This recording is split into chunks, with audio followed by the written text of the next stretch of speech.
मोदी जी ने आडवाणी जी के नाम भारत रत्न देने के लिए ट्वीट किया है। इसमें मैं कुछ नहीं कह सकता हूँ, लेकिन वोट बांधने के लिए तो नहीं किया गया है। ये सम्मान भारतीय जनता पार्टी अपना वोट बांधने के लिए कर रही है। कांग्रेस कह रही है कि आपने अपनी लिस्ट ऐसे ही निकाल दी, उनसे बातचीत नहीं हुई। बातचीत चल रही है, बातचीत हो रही है और सीटों के तालमेल को लेकर के जीत ही आधार है। गठबंधन के लिए जीत ही आधार है और उसी के तहत दोनों दल आपस में तय कर रहे हैं और बहुत जल्दी मुझे उम्मीद है कि दोनों दलों में सहमति बन जाएगी। इंडिया गठबंधन और पीडीए आने वाले समय में एनडीए को हराएगा। बजट कैसा रहा है? देखिए, बजट बहुत ज्यादा कंफ्यूजिंग इसलिए है कि गरीब और किसान के हाथ में कुछ नहीं आया और जो उम्मीद थी 10 साल बाद कि कम से कम आखिरी बजट में तो नौजवानों के भविष्य के बारे में सोचेगी सरकार, लेकिन जो बजट इतना बड़ा था वही बजट जो दुनिया में अपने आप को विकसित भारत बनाने का संकल्प ले रहा था। 80 करोड़ लोगों को इन्हें राशन देना पड़ रहा है। सोचिए, जिस देश में 80 करोड़ लोगों को राशन देना पड़ रहा हो वो देश कैसे खुशहाल होगा।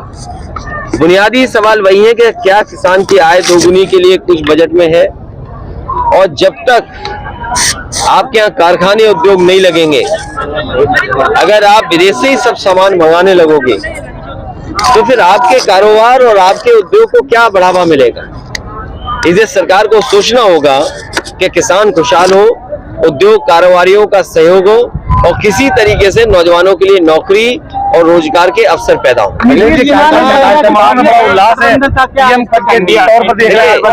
ये पीडीए गठबंधन 90% लोगों का है, जिसमें पिछड़े, दलित भाई, अगड़े, आदि आबादी और अल्पसंख्यक में मुसलमान भाई, चाहे बौद्ध हो, जैन हो, सभी लोगों को शामिल किया है और ये 90% लोग इस सरकार के खिलाफ हैं।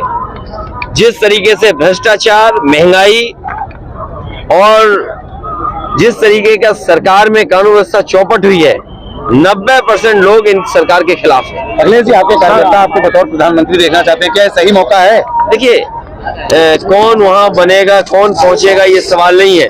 बीजेपी उत्तर प्रदेश से हटे, ये सबसे बड़ा सवाल है। ओवैसी जी को इंडिया गठबंधन में लेंगे? सरकार होती तो अयोध्या में राम मंदिर न बनता। बीएसपी कह रही है कि कांग्रेस के साथ हम गठबंधन करेंगे, लेकिन आपके साथ नहीं सुप्रीम कोर्ट को बधाई।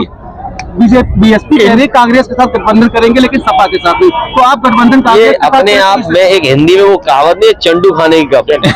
ए पत्रकार साथी, इस तरह की खबरें मत लाओ। अखिलेश जी, 31 साल बाद ज्ञानवापी में पूजा हुई है और जिस प्रकार से आपके पिताजी मुख्यमंत्री थे 1993 में, तब पूजा बंद की गई थी, तो कहीं ना कहीं ये खामियाजा बीजेपी इसका। आपको आधी अधूरी जानकारी नहीं रखनी चाहिए।